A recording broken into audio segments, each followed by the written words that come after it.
Welcome to Walkabout the Galaxy, the once again remote astronomy podcast, where the Womp science is womp. universal, the opinions are personal, and the hosts are procreating, Oh but my. not with each other. No, We are strange, not charm, and currently. okay. We are strange, charm, and up the astroquarks, also known as Josh Caldwell, Addie Dove. And Hannah Sargent. coming to you from remote locations near the University of Central Florida. Top Quark is busy with a new baby quark. We'll return in the future. Remember to subscribe to us on all platforms, including YouTube, Facebook, Twitter, and Instagram. So check out our hashtag shorts on YouTube. Which is just highlighting the stupid things that we say. That's right. They're basically bloopers. Yeah. But also cleverly edited by our production assistant, Logan Basinger, to make That's them true. Even more ridiculous. Out of context. And we don't need much help to look ridiculous anyway. We're pretty good at it. It's possible, conceivable, imaginable that our production assistant will also get some of this material on TikTok as well. Wow. Where we are the Astroquarks. We are also at www.walkaboutthegalaxy.com, where you can see how to order a Walkabout shirt and support STEM education at the same time. You can contact us anytime at wtg@ucf.edu, and definitely do contact us that way if you order a shirt so we can get it to you as soon as possible. Our stumper today is Big Rocketal. There's a lot of big rocket news in space news. So the question is, and a lot of what the chatter going on social media is like, who even needs SLS? Elon Musk, Starship. So the question is, there's NASA's Space Launch System, which is its new vehicle for taking astronauts to the moon and other destinations beyond Earth orbit, and SpaceX's Starship system, which is an even larger rocket, also meant to be part of that back to the moon journey in connection with NASA, but also independently of NASA, their own missions. So right now, if you're going to win a magic ticket to go on a flight to the moon and you got to sign on the dotted line in blood, you are going to the moon on one of these two rockets, neither of which has ever flown. You have to sign up today, April 15th, 2022. Which rocket do you take? And you must take one. You have to take one. You have to take one. Which one do you take and why? SLS. Addie's going SLS, the NASA Space Launch System. Yeah. In the Orion capsule. And I have two reasons. Well, okay. I have several reasons. One of which is serious, which is that I totally believe that NASA will do all of the things it needs to do to evaluate safety standards, and there's a heritage for a lot of the parts of the rocket, and I think it's a capsule system, and I think all of those things are pretty robust. There's also a sarcastic reason to answer that, which is that I think it'll take longer probably before that first launch happens. So I think along the same lines, there will be more verification. Okay. I thought it was because and I'm really busy the next couple of years, so I need some time or something like that. Well, that's true also, yeah. Yeah. You've also got a baby quark at home. Yes. Dealing with, yeah. All right, Hannah, I can tell you're very perturbed by this choice. I am she doesn't want to go on either. I don't. I have no desire to go on either of these rockets. We don't call these a stumper for nothing, But I would have to agree, SLS, because I think that they will be more diligent with safety, even though it is concerning to see that they still can't manage a wet dress rehearsal. Right. Successfully, but that's what the tests are for. Yeah. And it would be slow because everything is slow at NASA. Which, if we're talking about getting our own ticket, then that's one thing. But when talking about space exploration in general, you don't want things to be slow. So that is a problem. But I just can never endorse SpaceX. So. So I was going to ask a follow-on question. Suppose that it were after each system had 10 successful flights, for example, would you change your answer or not? No, maybe I'd do both after that point. Yeah. Can I get both? I would rather. I think it's a good thing that NASA doesn't make all of their rockets. I think their priority should be elsewhere, and if they can just purchase tickets, I think that's better for everyone involved. Mm-hmm. But if you could have like these commercial rockets, but built in more in companies I can get behind, then that would be my ideal solution. Right. So you want to go on like the new, probably going to be new Armstrong, which is the Blue Origin to the moon. Yet to be built rocket to the moon. I don't like any of these companies. Where's the women-led, just more. Gwen Shotwell is the CEO of SpaceX. Yeah, nah. She's not buying it. She's not buying it. Well, today we'll talk about so many things. The dinosaur-killing asteroid, a surprising result from an old experiment, the largest comet ever seen, and more. But first, this episode of Walkabout the Galaxy is brought to you by Quiver Energy. Oh. For those once-in-a-lifetime events that may have you trembling with excitement, get Quiver Energy. While also known by the more ponderous appellation ponderomotive energy, you won't need to ponder this one-time offer to get your free electrons all a-quiver in the oscillations of an electric field. Use a high-intensity laser to pump up your electrons' quiver energy. Quiver Energy, a new power is rising.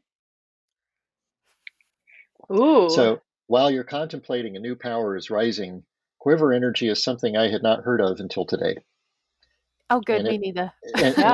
And it's a thing that is more commonly known as ponderomotive energy. I feel like I've heard that term. And I had not heard that term myself either, nice. Which is related to the ponderomotive force, which I could at least comprehend. But I just think quiver energy is so much more charming than ponderomotive. Ponderomotive is depressing. It is. Quiver energy sounds like it's related to like arrows. Yes, which is why our trivia is. Excellent.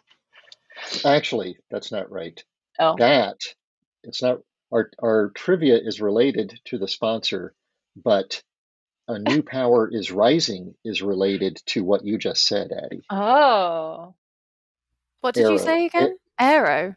A quiver of arrows. Yeah.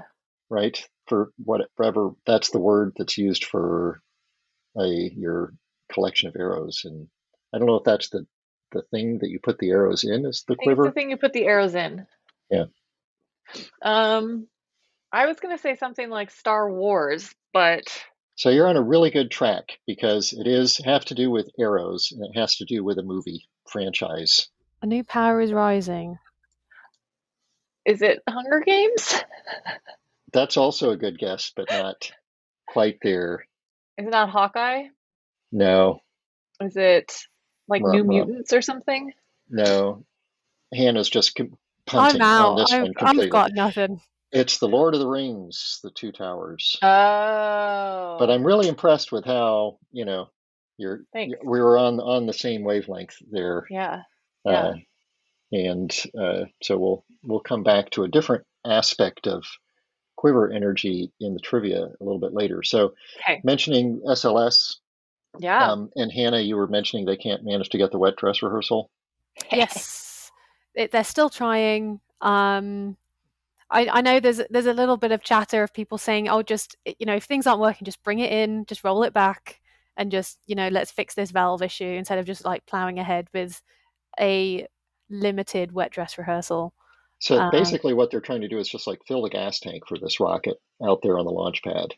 Yeah. And sort of, run everything through all of the steps leading up to T-minus 10 seconds. And they haven't been able to fill the gas tank completely. No. Because of some sort of a faulty valve. Well, there was a different thing the first time, right, than what happened this time? Yeah. Because there were some issues with like the fill lines, I thought. Oh. And then, so there's the rocket tank, and then there's the fueling station and all of its plumbing, which is out there at the launch pad. And I think that the problems that they're facing are on the ground support equipment rather than the rocket Oh, itself. I see. Okay.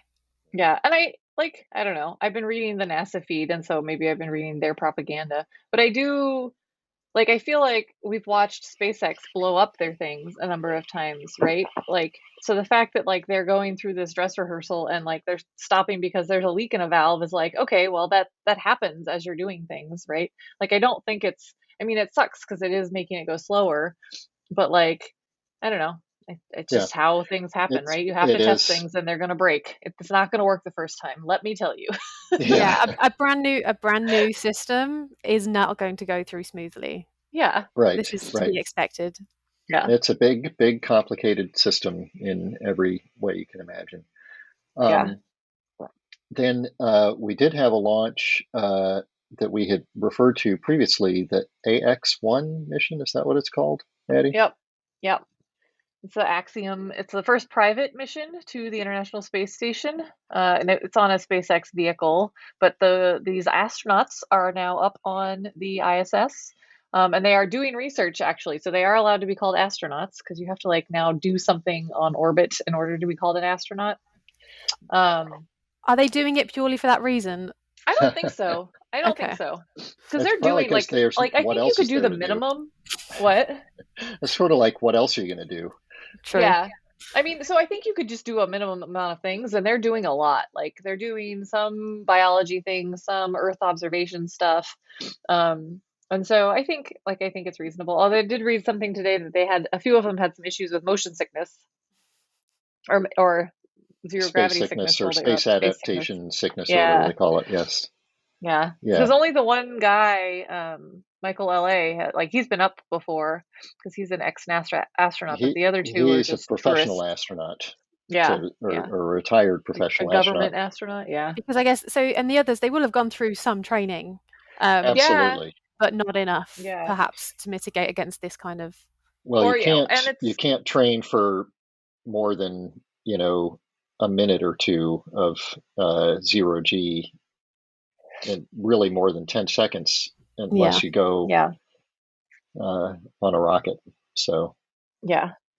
So, but they're up for about a week, so they'll be coming back down um soonish. soon, And then there's actually another uh Crew 4 launch then that's coming up soon as well. which will be what I'm calling professional astronauts. In other words, people who are being paid to go up there rather than people who are paying to go up Yeah. there. Yeah, NASA government astronauts. Yep. yeah.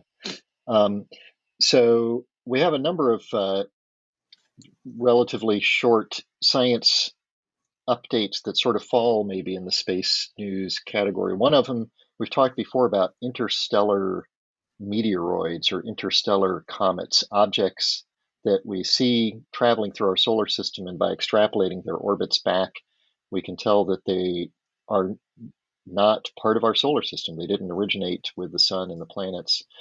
Now there's one of these that has been confirmed to have, a piece of it has entered the atmosphere. Yeah, so this is a funny I it's been making the rounds in like popular media partly because the way it was confirmed was that the I forget which branch of the government, but like the Pentagon or somebody put out a press release about it or a statement about it. And I think partly that's because they actually had some really interesting data, right, about what entered. Because if you think about it, like the military and the government monitors a lot of things that enter the atmosphere that have energy and things like that, right? So there's a Because lot of sometimes things that enter the atmosphere left from some other place on the surface of the Earth went out of the exactly. atmosphere and are coming back down, and we want to really pay attention to those things, unfortunately. Yeah. And I think this specific thing was had been detected and there have been some astronomers had put out some articles about it a couple of years ago even I think like in 2019 but just recently the US government put out a message that said that sensors aboard their satellites have recorded the flash signature of this entry into the atmosphere and so it is some sort of interplanetary bit of material. Of not a huge thing, about the size of like a couple of meters across or so. Yeah. Yeah. So not the kind of thing that poses a threat to anything on the Earth, but big enough to produce a big fireball. Yeah. And I like it. if it had been launched from the surface of the Earth, it might have been something that would pose a threat to people on the surface. So it is the kind of thing they pay attention to. I do like it when these people who work in defense stray into the realm of astronomy and planetary science and all those sorts of things. It's like, welcome, enjoy. Yeah. Let's like join our world for a couple of days. Yeah. There's a huge amount of really valuable research about impact cratering on the moon. All these giant things smashing into the surface of the moon and Mars, Mercury, and other planets and moons, producing the big impact craters that we see from weapons testing. Because the delivery of energy from an impact is a point source delivery. Like it's coming in from a thing hitting, and it's all kinetic energy. But once it hits, it delivers that energy all at a very small location compared to the size of the ultimate crater that's going to be made. And it's basically everything that happens subsequent to that impact follows the same process that happens if you set off a bomb. Yeah. And so there's a lot of research about nuclear bomb testing and conventional weapons testing that has been used to understand crater formation on Mercury, for example. Yeah. The big places like Sandia and Lawrence Livermore that have these giant numerical codes to simulate these really complex processes have developed them for weapons testing, but now use them for, like you said, the moon, and also now there's interest in that in like planetary defense and like asteroid breakup and stuff like that. Right. So I guess the Space Force recently declassified a bunch of bolide data, so data of all this stuff coming into the atmosphere. And there was this meeting last week called the Space Symposium, and one of the guys there had like officially signed a memo that there was an interstellar object. So, but it's a thing that we being astronomers knew about a few years ago, but because we share our information almost immediately. Because we're too excited. That's right. Maybe too soon sometimes. Yeah. Speaking of things entering the atmosphere, 65 million years ago or so, give or take, something slightly larger entered the atmosphere that actually did pose a problem for life on Earth. Famously, the asteroids, but all sorts of other things. And as you said, Addie, it's good for us mammals. Not so good for the reptiles. Not so good for anybody who was around then, pretty much. So there's an interesting kind of new story that follows up on something we've talked about before on that front. It was just that. So I think a couple of years ago, there was this finding that it had received a little bit of skepticism, but it was that there's this site up in North Dakota called Tanis, where there's been a bunch of fossils that have been found from dinosaurs and other organisms that lived way back in the day.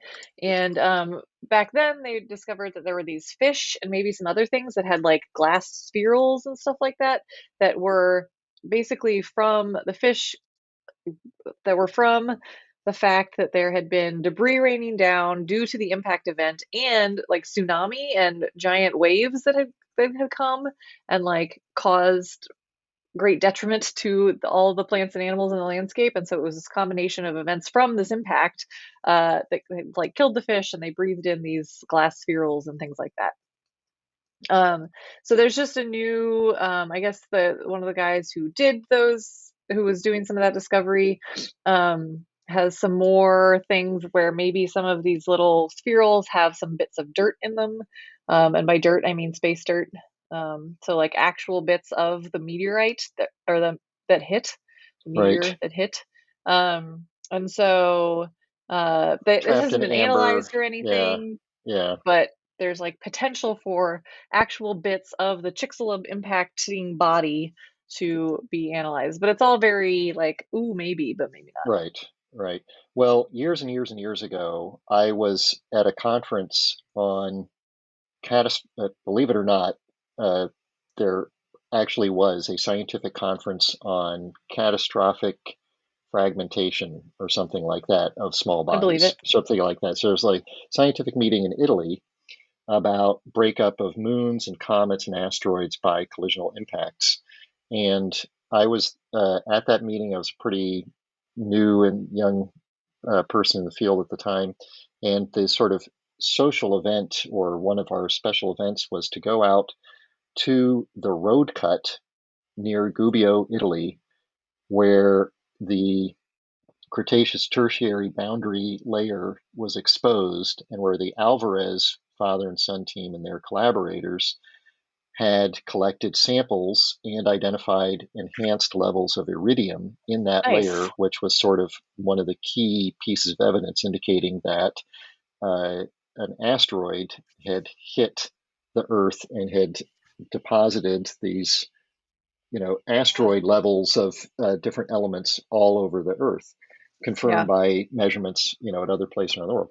And I had, and maybe I still have it, but it may have been lost in many of the many office moves over the last 30 years. But I had a piece, just a road cut, it's not a protected, was a little plaque up there in Italian commemorating the site. And I took a piece of that iridium, not that iridium layer, but that KT boundary layer clay with me.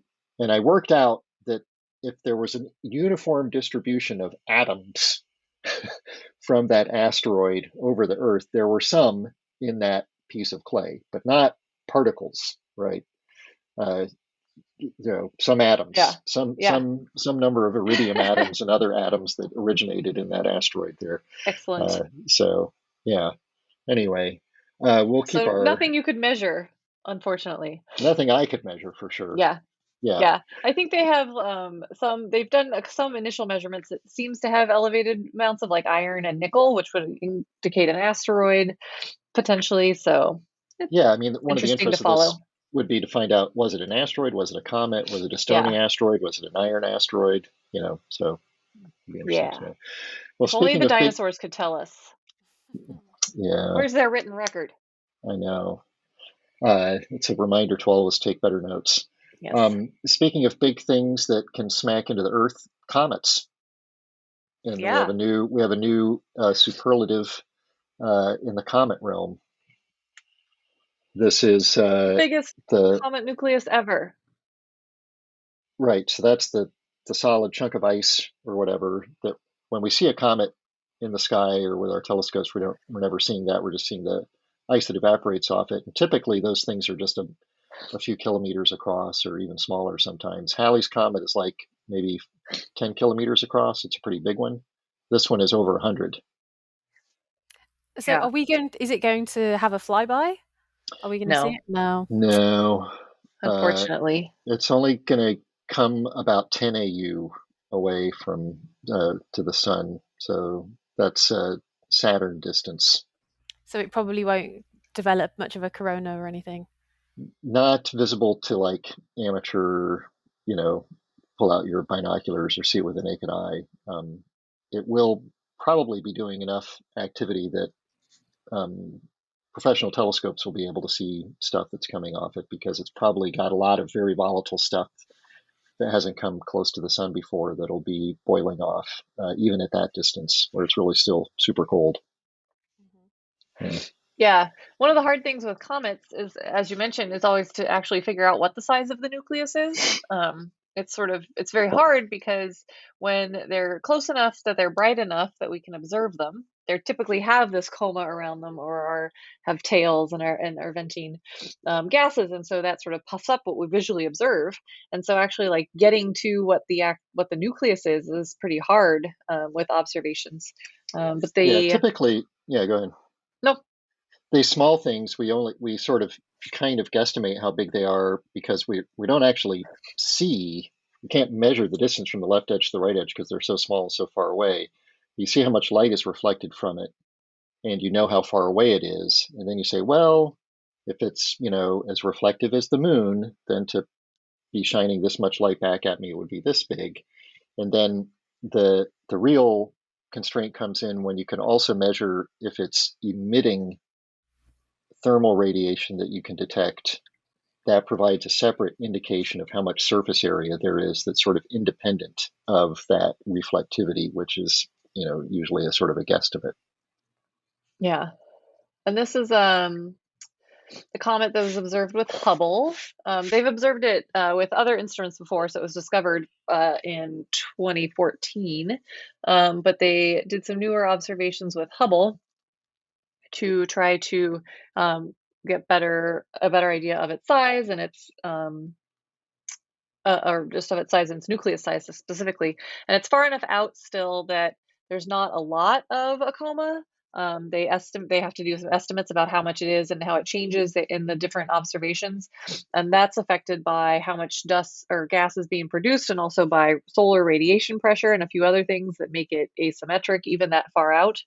And so they use all these estimates of how big it is and how bright that coma is to estimate the nucleus. And like you said, it's about 137 80, kilometers in diameter.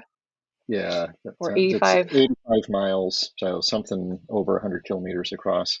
Yeah. So it's twice as far away from the sun as Saturn, but it's even at that distance, it's evaporating carbon monoxide. So not dry ice, even drier ice. Yeah. Something that's even I more remember volatile. we were working on a comet model at one point for a while, and you put in like all of these, like where in the solar system things start evaporating off, and like carbon monoxide just goes poof at like pretty low temperatures still. And so it's like even out past, I mean, it's like once you're at Saturn, it's like going crazy. Yeah. And so they do have an estimate actually in the article. They say that they have an estimate of the mass loss of the comet, even where it is, and it says that we estimate an enormous, albeit uncertain, mass loss rate of about 10 to the third kilograms per second at a heliocentric distance of 20 AU. So, wow. So that's all enormous, albeit uncertain. 1 ton per second. Wow. Yeah. Yeah. That's impressive. Well, speaking of random numbers, let's talk about trivia for today. Okay. Also inspired by the Quiver Energy sponsor, which I learned about in connection to strong field physics and laser pulses. So lasers exciting free electrons, and the electrons having some energy oscillating in the oscillating electric field from a laser pulse. So our trivia is laser based, and it as is frequently the case, has several parts. Okay, I need a notepad. Right, I'm ready. Okay, so here are the parts. What is the world record for shortest duration laser pulse? How many seconds or whatever, the shortest period of time for a laser pulse. Are you just asking us this because we didn't go to colloquium today? And the reason for that, why people try to make a short laser pulse, is because we're getting to this sort of a hint, Hannah, to the answer, if you want to cheat and figure things out with your calculator before we get to the answers, is that we're getting close to, not there yet, but close to the scale of the length of time it takes for light to cross an atom. Yeah. And so the time for information to be communicated from one side of a molecule, say, to the other when an electron changes its energy state or something like that, all that information has to be conveyed by the new electric field configuration of that electron, and that travels at the speed of light. And that's a very, very short period of time if you're traveling across an atom. And so being able to produce laser pulses that are those very short periods helps us figure out what's going on inside atoms or molecules. And when I say us, I mean people other than me. I feel like I need to listen to an old episode of Walkabout to find the answer to this. It's maybe. I'm trying to do back to the envelope math, and I've forgotten some of my scales. The next questions are, so laser pointers are typically less than 5 milliwatts in power, energy per second, for your typical handheld laser pointer. What's the highest power handheld laser that you could buy? And what is the highest power laser in at all? And what is the duration of the pulse of that laser? Is it Oh, used in like a geez. Bond film or something? Could be. It could be. So it's all about lasers. All about All about lasers. lasers. Yeah. So Okay.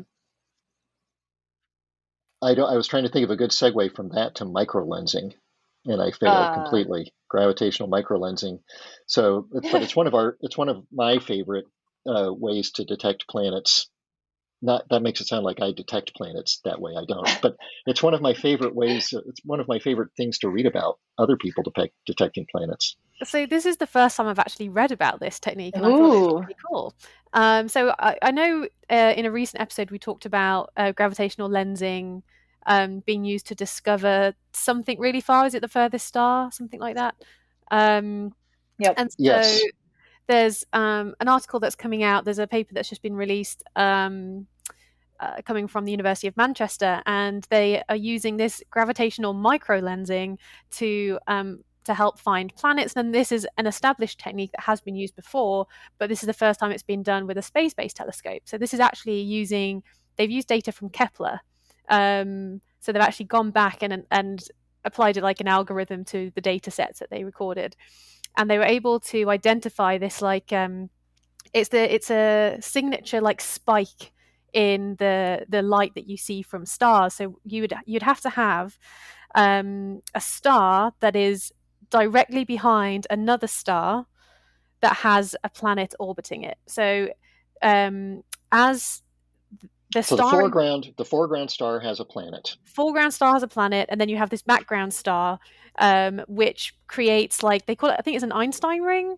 So when it's right in front of it, you get this like larger glow as this gravitational lensing of the star behind. But if the foreground star, the star with the planet, that planet can cause its own distortion of the light behind it, and so you get this like this weird little spike of light, and this spike is what they're searching for in the Kepler data, and they managed to find a star. It's a planet, an exoplanet, 17,000 light years from Earth. So this is towards sort of the galactic center. I guess because there's a high concentration of stars there.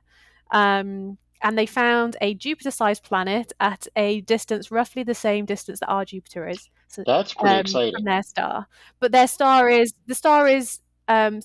smaller than ours. I think it's like 60% of the size of our star, something like that. But yeah, the Jupiter. They're calling it like the Jupiter twin planet. Because most of the exoplanets we've seen from other techniques are much closer to the star than Jupiter is, because of the nature of the techniques that we're using, at least in part. But it's hard to see planets that far away from a star. Which is what makes this technique really useful, having those combination of methods to identify planets, because this technique works better when the stars are further out. So when the planet is further separated from the star. Sorry, when the planet is further out from the star. Yeah. So all of these techniques are complementary of each other. But the problem is they are generally short-lived. So you can't. Right. It's one and done. Yeah, it just kind of happens. But they managed to, when looking back at the data, they found other telescopes on Earth that were also pointing in that direction at the same time to kind of back up their results, and they found that they also saw this same spike, which is kind of cool. So it was confirmed that they saw it. And I think in the future there's going to be a couple of new telescopes being launched that will actually be able to that are designed to do things like this. So the Kepler was not designed to do this. It's like one of these bonus science results that we get from the data, which I always love. But yes, they have they've got ESA's Euclid exoplanet group, I think so. Or hold on, so we've got NASA's Nancy Grace Roman Space Telescope, which will launch later this decade, and then ESA's Euclid mission. So hopefully we'll see many, many more planets discovered further out from their stars, so maybe more habitable. We shall see. Yeah, it's I think the whole gravitational lensing thing is super cool, just in general. Yeah. And then typically the original lensing, and what we were talking about in the previous episode, was galaxies and clusters of galaxies being the lens. So it's a huge gravitational, concentration of mass that is distorting the light from galaxies at a very distant scale. So these are called microlenses because the lens is a single star It instead makes of it like sound a so cluster of small. galaxies. Right, right. Compared to a cluster of galaxies, it is Yeah. small, but micro is maybe a little bit misleading. It's hard to think of a star as being micro. And then the planet is like a defect in the lens. So that when Yeah. the light source passes behind that lens with a defect, instead of getting a nice smooth change in the brightness of the thing as it's passing through, behind the lens, you get this funny spike in the brightness of the background star as a function of time that And is characteristic of these. they've added to some of these articles an image of, like a short video of what the light does and the spike that it produces, and it is kind of quirky. Yeah, Yeah, I like it. that's cool. Yeah, one of The the other only cool things I thought that I was reading about in the article was that they found it actually in the Kepler data, which I think this is the first time they've like found it in the space-based data first and not right. like found it on the ground base and Yeah. then used it the other way. But they also noticed that there's like a difference in the when the signal was received by Kepler and when it was received by the ground-based telescopes that helped them do like the parallax and the triangulation to figure out where it was from, Oh, which Yeah, very is so like cool. cool. Kepler saw it first because it was closer. I didn't realize just quite how far Kepler was out. Is Kepler Uh, at a Lagrange point, but also there's the parallax effect as well, because you yeah. see the timing. The reason we only see this once is because the alignment of that background star with the foreground star has to be just so. And we and the foreground star and the background star are all moving relative to each other. So there's just this perfect little blip. And the Kepler telescope passes through that lens area at a different time than a Yeah, telescope on the planet on Earth. here. Yep. So yeah, that's very cool. Well, another thing that I uh, sort of switching gears a little bit now, we're working our way outward and now outward to particle physics in honor of missing top quark Jim Cooney, who's our uh, usual particle physics guru. But this is a cool story of also going back and looking at data that was collected some time ago from an experiment that is no longer in operation. Um, and this has to do with the mass of one of the fundamental particles in physics called the W boson. And the W boson is the particle that is responsible for regulating the weak nuclear force, one of the fundamental forces in nature. And this is data from Fermilab and in an experiment that is no longer operational. So it's data that was collected some years ago. And what's interesting is that they seem to have measured the mass of the W boson, and it's not exactly what it should be according to the hallowed standard model of Yeah. physics. It's about, and that don't be alarmed when I tell you how far off it is. Okay. 0.09%. Whoa. So physics is dead. Physics is over. Physics is over. Right? The world as we know it is unstable.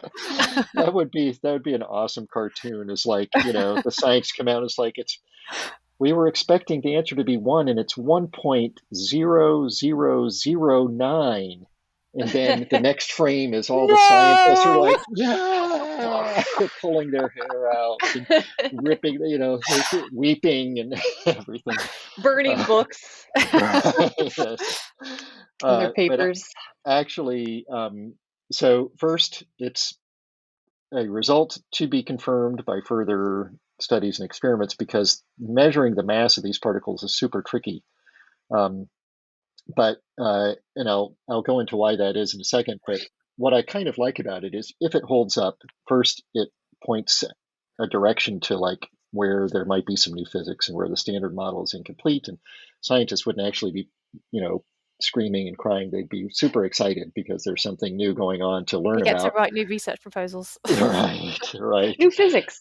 But what I like about it is it just emphasizes the importance of like going back and and measuring things precisely.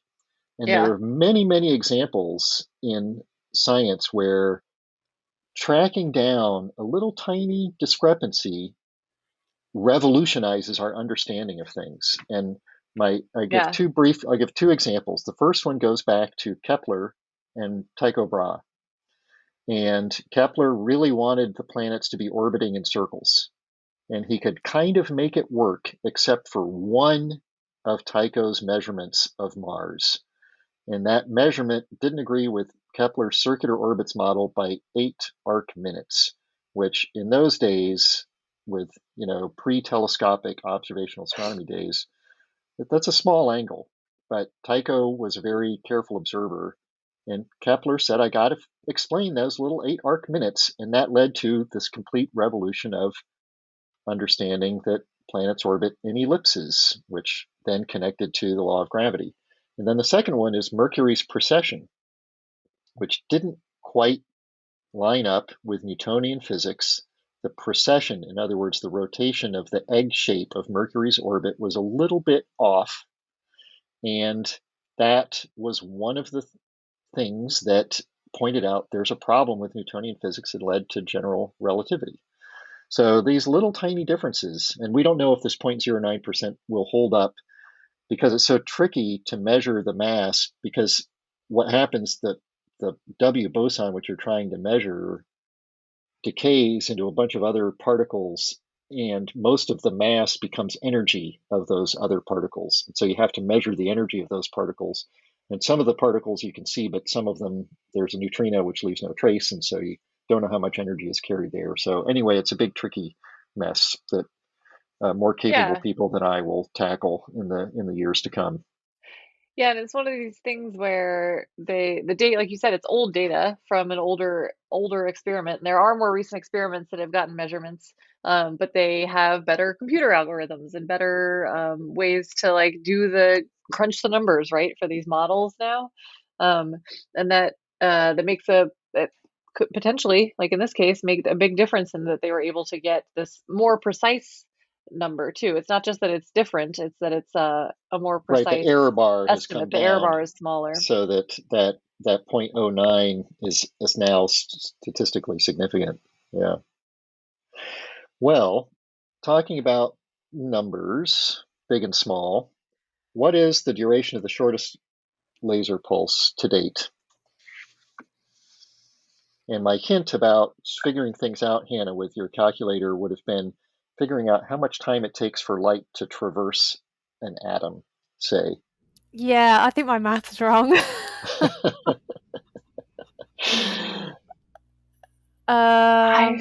Well, we know it's going to be a tiny fraction of a second, right? Yeah. I think it's going to be a femtosecond. A femto. You have to remind me what's a femto is. That's what I wrote. Femto is 10 to the minus 15? 15? I think that's right. I think femto is 10 to the minus 15. You know, and you're not too far off with that. Great. It's 0.04 femtoseconds or 43 attoseconds. That's pretty good. Both should have known, since especially you, Hannah, your office is right around the corner from the attosecond science and technology something. We have a huge lab right across the hall from you, which is the Florida Attosecond Science. Something. Yeah, but I don't go in the door. I don't. But it says fast. That's true. Mike would be mad at me right now. I'm pretty sure it says attosecond on there. Yeah. 43 attoseconds is the record. Laser pointers are typically 5 milliwatts in power or less. At least they're supposed to be. Although when I was researching this, I discovered that some of them are actually leaking dangerously high amounts of power in non-visible wavelengths. Yeah. So, be careful with your laser pointers, particularly the green ones. What is the highest power handheld laser that Josh Caldwell was able to find by Googling before this show? That's legal. It would seem to be for say. I mean, okay. It's not legal to like go around and you would. No, but you can. They're all legal. Okay. You know, Um, what you do with it is, it's maybe not legal to like shine it I should outside. also know this because I'm like doing. I bought some of these recently. By recently, I mean 2 years ago. So For your lunar ejected dust plume experiments. yeah. Yeah. These are high Um, enough power that they would probably vaporize some of that dust. So these are probably higher power than the ones you're looking at. yeah, that's true. But still not a Um, crazy amount of power because it's concentrated in a little tiny space. 100 watts? I've got no concept. I'm gonna say like 10 watts. Hannah gets the win, 50 Nice. watts. Oh, I was gonna say 50. What? Darn it. Yeah, but you're both, Yeah. kudos to both of you for having some good intuition there. What's the highest power laser, period, order of magnitude on the planet? And 1.21 power, gigawatts. sorry, did you say giga? I did. I said 1.21 gigawatts. Yeah. It was a reference. I'll give you a hint, it's more than that. Oh. Wow. I was gonna go smaller than that in actuality. Yeah. 50 Okay, well, I'm glad I gave you that gigawatts. hint. 15 gigawatts, so that'd be 10 to the 10 watts. Yep. Hannah? Add another factor, go higher. 10 to the 11? Yeah. 10 to the 16. About Whoa! 10 petawatts. Wow. So we're familiar with watts for light bulbs, Is it right? on the So Death Star? it is a sort of a Death Star laser. The trick is, so watts is unit of power. It's like amount of energy per second, right? Yeah. The trick is that this is for a Very very, very, short. very tiny fraction of a second. Is it for an attosecond? It is for more than an attosecond. We know that the Okay. shortest pulse is 43 attoseconds, but it's Yes. more like 10 to the minus 13 seconds, so Oh. like 100 femtoseconds or so. Oh, wow. And whatever picosecond is after femto, going bigger. So it's in the sort of tens or hundreds of femtoseconds. So the total energy is in a single pulse is hundreds of joules, Wow. or 1,000 joules or something like that. For a point of comparison, the total human, our civilization here on planet Earth uses energy, consumes energy. So all of our electricity, our gas, everything we do, all the food consumption, all the human activities, our rate of energy consumption is at 1.8 times 10 to the 13 watts, 18 terawatts. So the power of this little laser is 1,000 times more than that. So since it's being produced by humans, you know that it is for a very, very, very, very, very, very, very, very tiny fraction. So it uses more than the amount of energy consumed by Earth, but in a fraction of a second. Right. Wow. That's so we cool. use energy at an average rate of 10 to the 13 joules per second every single second. Yeah. And in one of those seconds, we use just, instead of, we're talking 10 to the 13 joules per second, and this laser pulse is 1,000 joules. So it's a minuscule amount of energy.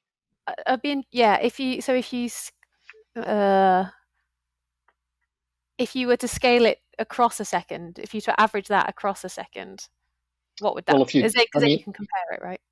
I mean, that's what the power does. So that's what, by saying I see. Okay, right, yeah. It's 10 to the 16 watts, so it's 1,000 times higher rate, but it's just for an instant instead of continuously. Right. Cool. Yeah. What's it used for? Well, we spoke recently about, nuclear fusion and hitting pellets with bombarding with high energy lasers there. But these very high energy lasers are used to, ready to make everything go full circle, get free electrons all a quiver. Make them quiver. Yeah. Oh. So, yeah, I don't know. Amongst many, many things. So it's strong electromagnetic fields in these high intensity lasers. Cool. While it may have felt like the world's longest laser pulse, It was just another episode of Walkabout the Galaxy. Give us 5 stars and we'll give you 5 petawatts. Be sure to follow us on Facebook and Instagram to get all our updates, and check out our website at walkaboutthegalaxy.com. Subscribe to our YouTube channel, Walkabout the Galaxy. Our videos now feature chapter markers so you can skip to the good stuff, and hashtag shorts. Catch up on old episodes wherever you get your podcasts. Follow us on Twitter at walk_the_galaxy. And ask us questions anywhere using hashtag AskWTG. Our theme music was composed by Richard Jerusik. Production assistance is provided by Logan Basinger. Thanks to our listeners in Ohio and around the world. Stay safe. I'm Josh Caldwell. I'm Addie Dove. And I'm Hannah Sargent. We're the Astroquarks, signing off until the next episode of Walkabout the Galaxy. Petawatts?